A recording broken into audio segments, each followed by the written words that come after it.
Bab 68 Kekuatan Tempur Chen Xi. Tanpa kebebasan, tidak ada angin. Pikiran Chen Xi terbenam dalam keadaan yang mendalam, dao ada dalam waktu dunia yang tak terbatas, dan dao angin ada di tanah, sungai, rumput hijau, batu, di mana-mana. Saat angin bertiup melewati bukit, awan dan kabut yang tertiup angin adalah bayangannya. Saat angin bertiup melewati daun teratai, gerakan bergoyang itu adalah jejaknya. Inilah aura dao, makna dao. Chen Xi duduk bersila dalam diam di puncak gunung dan wajah tampannya memancarkan ekspresi damai, namun pikirannya telah mengikuti langit dan bumi, mengikuti angin yang menari di angkasa, ia melayang tinggi dan mencari angin. Pemahaman dao, Jiyu berdiri di kejauhan, pakaiannya berkibar tertiup angin, dan tatapannya sangat dalam bagai kilat saat ia menatap Chen Xi dengan tatapan yang membawa jejak kegembiraan dan kegembiraan. Keadaan pemahaman dao adalah sesuatu yang bisa diperoleh dengan keberuntungan tetapi tidak dicari, tetapi pasti akan ada setelah akumulasi yang cukup dilakukan. Tanpa latihan yang tekun dan keras di masa lalu, maka bahkan jika seseorang memiliki kesempatan untuk menemukan sedikit esensi dao, akan sangat sulit untuk memahaminya. Hanya setelah seseorang mengumpulkan berbagai pengalaman, barulah seseorang dapat sepenuhnya mengikat pikiran dengan langit dan bumi pada saat keberuntungan tiba, dan baru pada saat itulah seseorang dapat mempelajari dan memahami jejak keberadaan dao dalam keadaan pemahaman dao mereka yang kacau dan tidak sadar. Bintang-bintang berubah posisi, bulan terang terbit dan matahari besar terbenam. Seiring berjalannya waktu, helaian angin mulai berkumpul di sisi Chen Xi yang duduk bersila di sana, menggerakkan rambutnya dan membelai wajahnya, lembut seperti sepasang kekasih yang baru saja dipertemukan kembali. Teriak, seekor burung nasar terbang dari kejauhan, tatapan tajamnya menatap pemuda di sisi jurang seolah-olah sedang menatap hidangan lesat. Sebagai burung liar yang belum mengembangkan kecerdasan, ia tidak merasakan helaian aura berbahaya di atas tubuh Chen Xi. Ia sangat lapar dan telah seperti ini untuk waktu yang lama, sampai-sampai ia sama sekali tidak peduli untuk mempertimbangkan banyak hal. Dengan menukik, ia dengan cepat menyerbu ke bawah, membuka cakarnya yang tajam untuk mencengkeram pemuda itu dengan ganas. Saat jaraknya masih 30 meter dari Chen Xi, mendesis, seperti badai yang muncul begitu saja, jejak angin yang cepat dan ganas itu mengandung energi langit dan bumi dan langsung mencabik burung nasar itu menjadi potongan-potongan kecil. Karena anginnya terlalu kencang dan tajam, darah segar yang berceceran juga hancur menjadi bola-bola kabut berdarah, lalu tertiup angin hingga lenyap tanpa jejak. Dari awal hingga akhir, tidak ada sedikit pun bau darah yang keluar, dan jika kecepatannya tidak mencapai tingkat yang sangat mengerikan, mustahil untuk melakukan ini. Dia sudah memahaminya, kekuatannya sudah mengalami perubahan kualitatif, dan aku khawatir tidak lama lagi dia akan mampu melewati level 1 Heaven Peak of Trials. Sedangkan aku khawatir akan sulit bagiku untuk meninggalkan Manor di masa depan. Ekspresi Jiyu rumit dengan sedikit linglung, lalu digantikan dengan ekspresi keteguhan. Aku sudah cukup membantunya. Dengan kekuatan dan mentalitasnya saat ini, dia benar-benar mampu mengurus dirinya sendiri. Terus berada di sisinya hanya akan menghalangi jalannya menuju Grand Dao. Saat fajar 7 hari kemudian, matahari yang luas telah terbit di langit dan cahayanya menerangi dunia.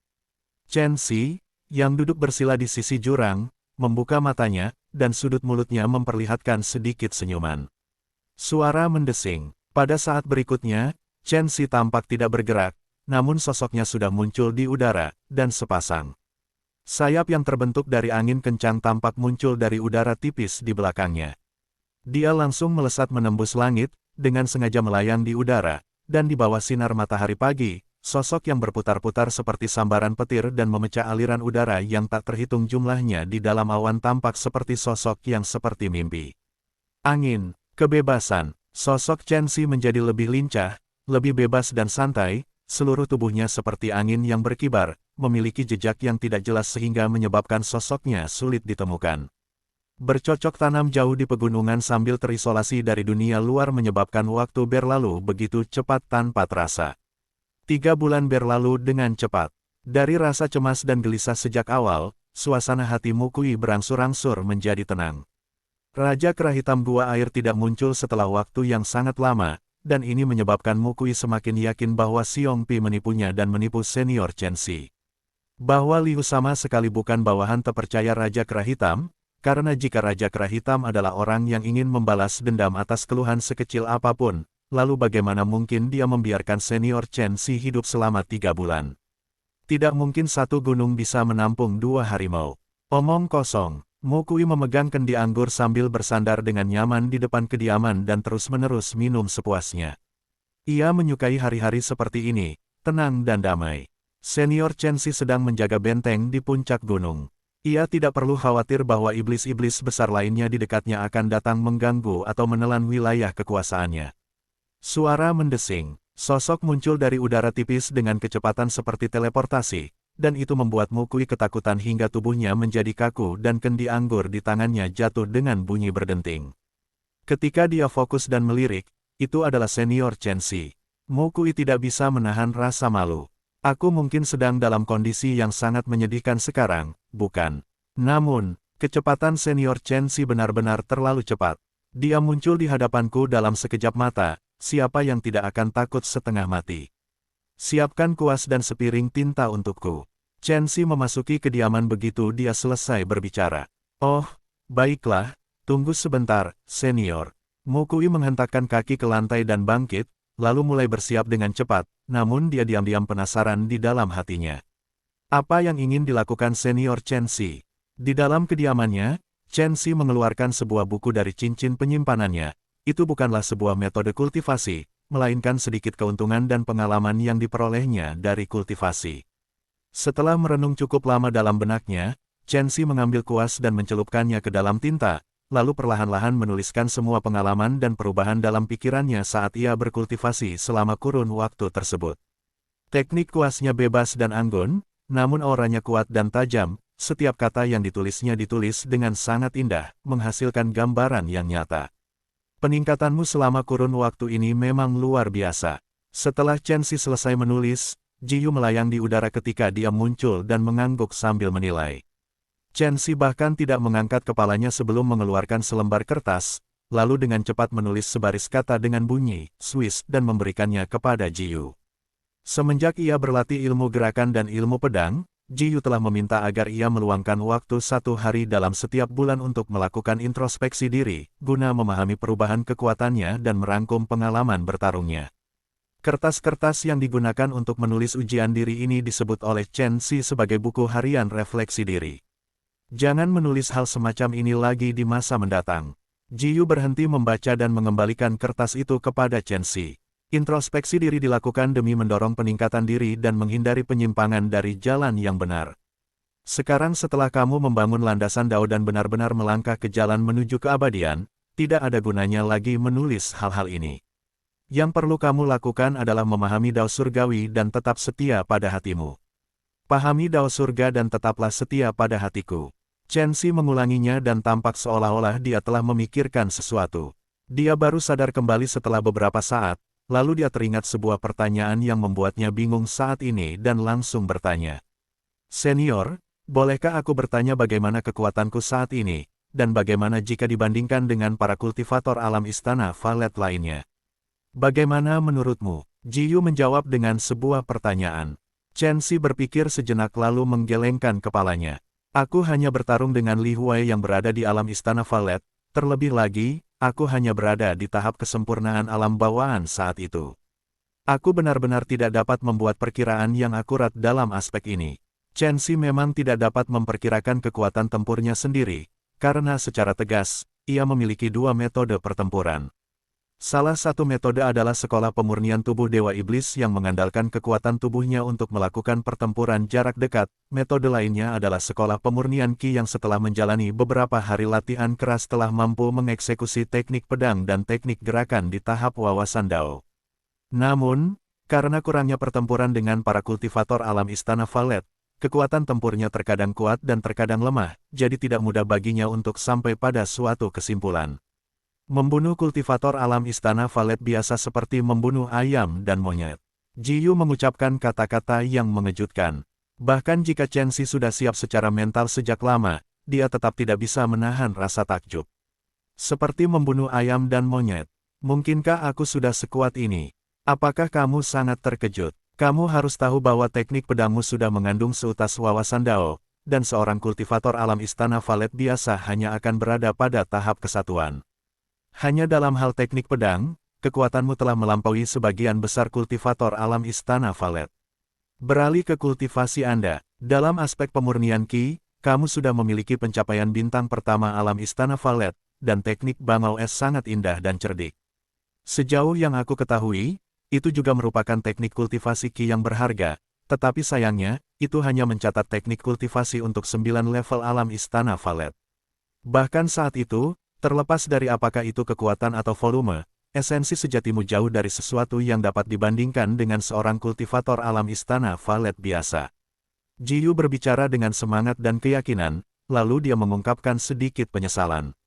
Sayangnya, latihanmu yang tekun dalam martial Dao malah menyebabkanmu mengabaikan pemurnian tubuh.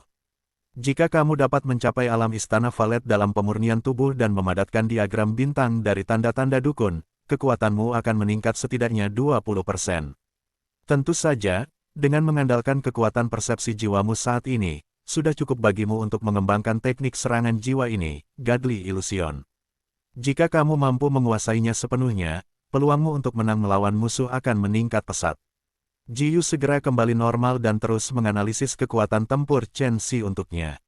Secara keseluruhan, kekuatanmu saat ini seharusnya mampu melawan seorang kultivator dengan kultivasi sekitar alam Istana Valet Bintang 5. Alam Istana Valet Bintang 5 terus-menerus naik 4 tingkat. Chen Xi terkesiap, karena dia sedikit tidak dapat mempercayainya. Ji Yu berkata dengan serius, namun, sebaiknya kamu tidak meremehkan para kultivator alam Istana Valet. Itu adalah lompatan mendasar dari alam bawaan ke alam Istana Valet, dan para kultivator alam Istana Valet sudah mampu memanfaatkan harta karun ajaib yang bertingkat. Orang-orang ini memiliki banyak keterampilan dan mahir dalam berbagai cara serangan, seperti formasi, boneka, api roh, teknik. Di tangan para kultivator alam Istana Valet ini, mereka semua mampu menampilkan kekuatan yang mengerikan. Setelah mengatakan begitu banyak, kamu sebenarnya hanya perlu mengingat satu hal, ada berbagai tingkat kekuatan di antara para kultivator alam Istana Valet, dan ada banyak orang yang mampu memusnahkan seorang kultivator alam Istana Valet Bintang 9 dengan kultivasi di alam Istana Valet Bintang 1. Bahkan ada kultivator alam Istana Valet yang mampu membunuh kultivator alam Aula Emas. Chen Xi tersentak, dia tiba-tiba merasa bahwa setelah mendengarkan penjelasan Ji Yu, dia malah menjadi semakin bingung. Apa yang perlu dikejutkan? Bukankah kau membunuh seorang kultivator alam Istana Valet di alam bawaan? Saat itu, kau belum membangun yayasan Daomu, dan kau belum bisa terbang di udara atau mengendalikan harta karun ajaib. Ji Yu tampaknya memahami perasaan Chen Xi dan dia berkata sambil tersenyum, setelah mengatakan semua ini, aku hanya ingin mengingatkanmu, jangan pernah meremehkan musuh manapun, tetapi jangan takut berperang. Jika kau tidak bisa menang, maka larilah, itu bukan masalah besar. Beberapa ahli dikejar oleh yang lain, dan perlahan-lahan, sedikit demi sedikit, pada akhirnya mereka malah memusnahkan semua orang yang mengejar mereka. Pikiran Chen Xi sedikit tenang dan dia tidak bisa menahan diri untuk tidak bercanda. Kemampuan melarikan diri orang itu pasti sangat hebat, kalau tidak, dia pasti sudah dikepung dan dimusnahkan sejak lama.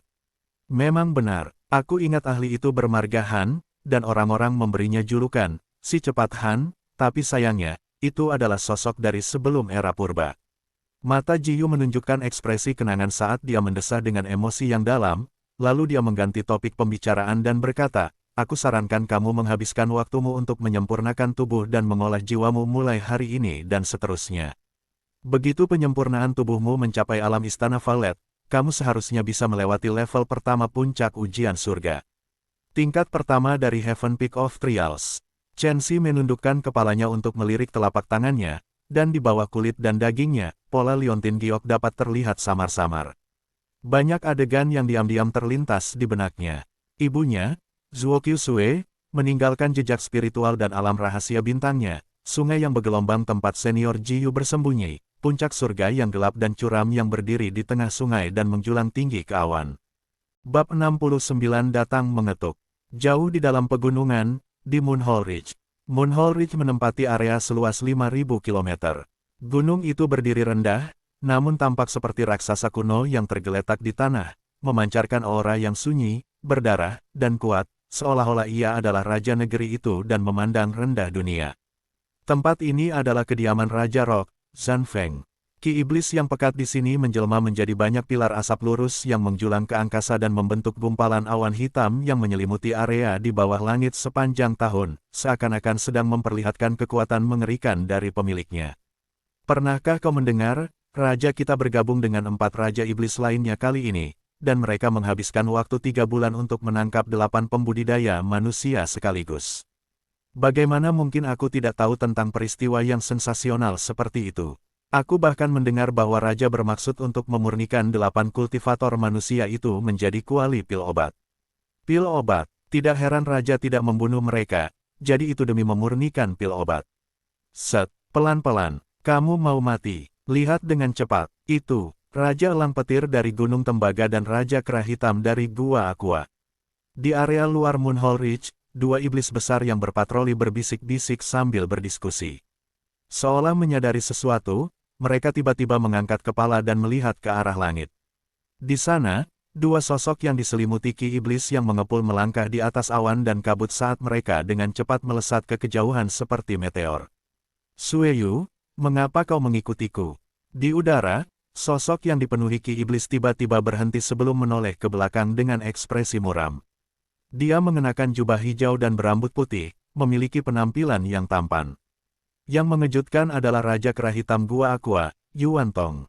Saat dia berbicara, sosok lain mengikutinya dan berdiri bahu-membahu dengannya. Orang ini bertubuh kurus kering dan matanya seperti kilat, hidungnya seperti elang, dan bibirnya tipis. Dia mengenakan mantel ungu, tampak sangat dingin namun anggun. Dia adalah salah satu dari 7 Raja Iblis Besar, Raja Elang Petir Gunung Tembaga, Sueyu. Sueyu bertingkah penasaran sambil berkata, bukan apa-apa, hanya saja aku melihat alis kakak Yuan berkerut, sepertinya, ada yang membebani pikiranmu. Beban apa yang ada di pikiranku? Kau benar-benar orang yang aneh. Yuan Tong menggerutu dingin, lalu berbalik dan pergi, namun hatinya dipenuhi dengan kekhawatiran. 3 bulan yang lalu, ketika dia memenuhi undangan Raja Rock, Zhan Feng, dan datang ke Moonhole Ridge, dia menyadari bahwa selain dia, Raja Elang Petir dari Gunung Tembaga, Raja Wim Kegelapan dari Danau Cahaya Bulan, dan Raja Ular Piton Biru dari Hutan Matahari Terbenam telah berada di sana sejak lama. Baru setelah itu dia mengetahui bahwa Raja Rock benar-benar memperhatikan sekelompok kultivator manusia. Para kultivator ini tersebar di seluruh kedalaman pegunungan dan semuanya memiliki kultivasi alam Istana Valet. Raja Rock mengundang mereka untuk menangkap para kultivator manusia ini, karena dia ingin memurnikan mereka menjadi kuali pil keberuntungan jiwa darah. Pil keberuntungan jiwa darah memiliki efek ajaib. Setelah dikonsumsi, pil ini mampu meningkatkan peluang seorang kultivator alam Istana Valet untuk maju ke alam aula emas, dan pil ini merupakan pil obat yang sangat berharga. Namun, selama mereka setuju untuk bergabung dengan Raja Rock dan menangkap para kultivator manusia ini, maka setelah pil keberuntungan jiwa darah disempurnakan, mereka akan dapat memperoleh sebagian darinya. Ketika menghadapi godaan seperti itu, keempat Raja Iblis, termasuk Yuan Tong, langsung setuju. Mereka telah menghabiskan waktu 3 bulan, tetapi hanya berhasil menangkap 8 kultivator manusia. Mereka masih kekurangan 1 kultivator manusia lagi sebelum mereka dapat mulai memurnikan pil keberuntungan jiwa darah. Mereka telah mencari dengan susah payah selama berhari-hari, tetapi tidak dapat menemukan satupun. Rencana penyempurnaan pil menemui jalan buntu, tetapi Yuan Tong malah memanggil Chen Xi. Demi pedang bambu emas ketujuh yang sangat berharga milik Chen Xi, dia tidak mau mengungkapkan masalah ini kepada Raja Iblis lainnya. Dia berencana untuk pergi sendiri dan merebut pedang bambu emas ketujuh sebelum menangkap Chen Xi dan mengirimnya ke Raja Rock. Dia tidak pernah menyangka bahwa Raja Elang Petir tampaknya telah menyadari sesuatu dan dengan berani mengikutinya. Kakak Yuan, tunggu aku. Sueyu mengejarnya sekali lagi, lalu melirik Yuan Tong dengan senyum palsu di wajahnya sebelum berkata, aku, kakakmu, sedang tidak punya pekerjaan dan tidak punya kegiatan apapun. Bagaimana kalau aku tinggal di tempat kakak Yuan selama 2 hari?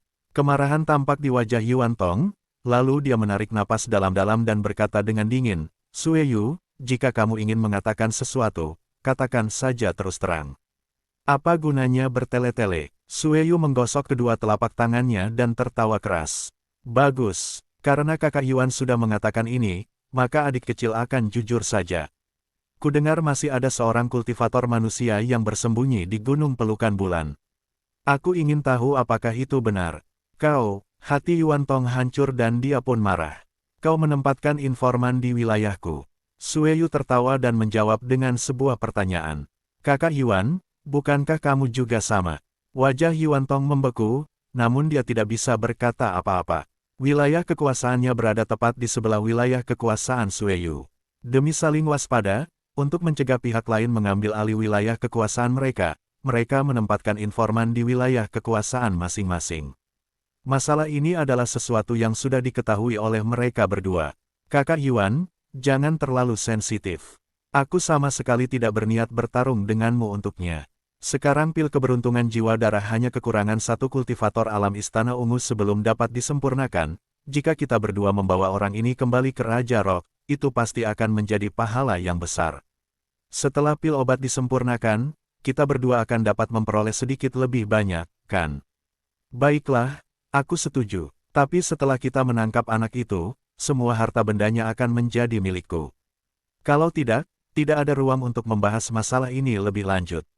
Ekspresi Yuan Tong sangat muram, namun dia menghela napas lega dalam hatinya. Selama dia tidak merebut pedang bambu emas ketujuh milikku, jadi bagaimana jika aku menyetujui permintaannya?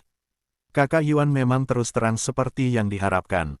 Sueyu tertawa terbahak-bahak. Dengan adik kecil yang membantumu berjaga di samping, bukankah anak itu akan mudah ditangkap? Sebelum kita menangkap anak itu, aku masih punya urusan yang harus diselesaikan. Apa kau mau ikut? Tatapan Yuan Tong berkedip dan menampakkan pancaran kebencian. Tentu saja, Sueyu menjawab dengan mudah. Gunung Spirit Dove. Xiongpi sedang berkonsentrasi pada kultivasinya di kediamannya ketika dia tiba-tiba merasakan dua kekuatan persepsi yang mengerikan menyapu tubuhnya, dan dia tiba-tiba ketakutan. Mungkinkah Raja Kera Hitam datang untuk membalas dendam padaku? Xiongpi, minggir kau! Teriakan keras tiba-tiba terdengar, bagaikan guntur yang menggelegar saat meledak di Gunung Spirit Dove, mengejutkan para iblis di dekatnya hingga mereka berlarian ke segala arah. Itu benar-benar iblis tua. Xiongpi tampaknya sudah menduga datangnya hari ini sejak lama. Ia memasang ekspresi tenang saat berdiri dan berjalan keluar dari kediamannya, lalu menatap pemuda berjubah hijau dan berambut putih di udara dan berkata, Raja Kera Hitam, kau sangat lambat. Kau masih saja keras kepala saat akan mati. Yuan Tong menatap Xiongpi dan berkata dengan dingin, serahkan kepalamu atas kemauanmu sendiri. Kalau tidak, akan seperti saat aku membunuh adikmu tahun itu, dan aku akan menghancurkanmu menjadi genangan daging dengan satu ayunan tongkatku. Adik laki-laki, wajah Xiongpi yang kasar berubah, tampak seperti dia menangis sejenak lalu tertawa sejenak, dan tubuhnya yang tegap gemetar tanpa henti. Dia menatap Yuan Tong yang berdiri di sana di udara, matanya terbuka seperti piring dan berisi rona merah namun menunjukkan kegilaan dari kemarahan yang ekstrim, dan dia meraung keras. Raja Kera Hitam, kehancuranmu sudah dekat. Aku akan menunggumu di neraka, hahaha. Akeong novel bin et Akeong. Pada saat itulah cahaya pedang yang seperti sambaran petir menyambar, langsung memenggal kepala Xiongpi. Kecepatannya begitu cepat sehingga Xiongpi bahkan tidak punya waktu untuk bereaksi, dan tawa marah dan gila itu pun berhenti tiba-tiba. Apa gunanya bicara banyak dengan orang gila? Itu hanya akan mempermalukan status kita. Di balik awan, Raja Elang Petir, Sueyu, tiba-tiba muncul, lalu dia tertawa pelan sambil meraih kepala Xiongpi dari seberang angkasa dan melemparkannya ke Yuan Tong. Yuan Tong berkata dengan dingin, aku harus mengingatkanmu, jika kau berani mengambil barang-barangku lain kali, aku pasti akan membunuhmu. Sepertinya aku memang telah melakukan tindakan yang tidak perlu. Sueyu tertawa acuh tak acuh, dan jejak penghinaan yang tidak jelas melintas jauh di dalam matanya. Setelah beberapa saat, Yuan Tong kembali ke wilayahnya sendiri. Namun, dia tidak berhenti dan langsung memimpin lebih dari 1000 iblis dengan berbagai kekuatan di bawah komandonya dan bergerak menuju Gunung Pelukan Bulan dalam barisan yang tangguh. 100 lebih iblis besar alam bawaan dan lebih dari 1000 iblis kecil berkumpul bersama bagaikan arus hitam yang mengalir deras melalui pegunungan. Ki iblis bergolak dan kekuatan mereka yang dahsyat membumbung. Ini pertama kalinya aku bertarung bersama begitu banyak saudara, dan kita bahkan memiliki raja yang mengendalikan situasi secara keseluruhan. Bukankah kita akan membunuh anak itu sampai dia mengompol? Kenapa? Bukankah raja terlalu berhati-hati? Dia hanya membunuh satu kultivator manusia, apakah perlu mengerahkan pasukan? Apa yang kau tahu? Ini disebut unjuk kekuatan. Raja ingin menunjukkan kepada semua iblis besar dan iblis kecil bahwa siapapun yang berani menyinggung perasaannya akan mati. Jadi begitulah adanya, Raja memang pantas disebut berpandangan jauh ke depan dan bijaksana. Beberapa dari ribuan iblis ini masih mempertahankan bentuk binatang iblis mereka. Mereka tidak disiplin dan riang pada dasarnya, jadi mereka secara alami tidak akan memiliki disiplin yang tinggi seperti pasukan manusia. Mereka berteriak-teriak dan membuat keributan dengan penuh semangat sepanjang jalan. Penampilan mereka tidak seperti mereka akan membunuh musuh, tetapi sebaliknya seperti mereka sedang bertamasya. Untuk apa kau membawa begitu banyak bawahan? Mungkinkah kita tidak dapat menangkap satu pun kultivator manusia dengan kultivasi kita? Di tengah udara, Raja Lang Petir, Sueyu, melirik ke tanah. Suara gaduh dan riuh dari para iblis itu membuatnya merasa sangat jijik. Aku punya rencanaku sendiri, Yuan Tong menjawab dengan wajah tanpa ekspresi. Sueyu tersenyum namun tidak berkata apa-apa lagi. Tak lama kemudian, kerumunan besar dan gagah berani dari para iblis itu berlari untuk berdiri di depan gunung pelukan bulan. Mereka tidak terburu-buru menaiki gunung karena Yuan Tong menahan diri. Bahkan saat itu, sekelompok besar iblis yang muncul di dekat gunung pelukan bulan tetap menarik perhatian iblis lain di dekatnya. Seperti yang diharapkan, aku tahu bahwa Raja Kera Hitam tidak akan membiarkan kultivator manusia itu lolos begitu saja. Untungnya, kami berangkat lebih awal hari itu dan tidak menjalin hubungan dengan kultivator manusia itu. Kalau tidak, saya khawatir kami tidak akan bisa lolos dari bencana hari ini juga. Sungguh pertunjukan kekuatan yang hebat. Mungkinkah Raja Kera Hitam melakukan ini dengan sengaja, dan tujuannya adalah untuk memberi contoh dan peringatan kepada yang lain?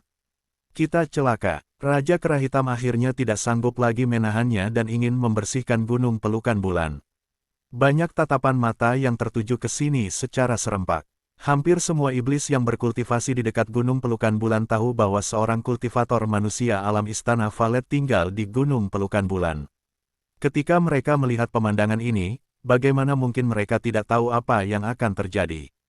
Pada saat ini, iblis-iblis besar berkumpul dan niat membunuh melesat ke langit.